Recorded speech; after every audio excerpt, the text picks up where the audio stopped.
it's a protest, and there's been some street violence, I think you would call it. A lot of windows broken. People you would probably describe as anarchists have turned over some benches in the streets, some newspaper stands, that kind of thing.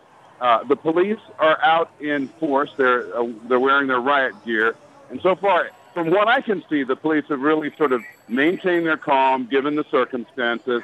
I'm standing at like 7th and Wabasha, I think you pronounce it, in St. Paul, not real close to the Republican convention, which you said is abbreviated. Not real close because there's a perimeter and you can't get close. So it's unlikely that the people who are meeting over there at the Civic Center here for this RNC gathering are even seeing this.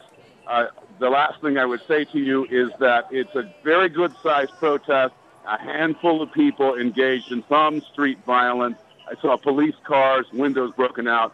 Otherwise, things go on here in St. Paul, Minnesota. Back to you. Joe, before I let you go, a couple of quick questions. We've been taking a look at sort of some of the preps inside, which I know is still going on, even though they've sort of cut back a lot.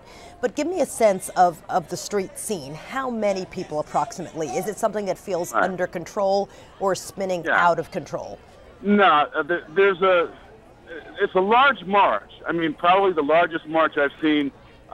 If you look at Denver last week and now here in Minnesota this week, is probably the largest march I've seen. People carrying flags with peace signs on them, signs out of Iraq and so on.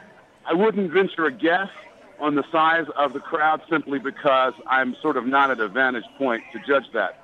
But it's a handful of people, mostly young men who look like they're about college age, who sort of broke off from the main group and started, knocking out windows and generally making a nuisance of themselves, all to the sort of nonplussed almost amusement of the Midwesterners on the streets looking at this thing, and telling me, hey, we've never seen anything quite like this.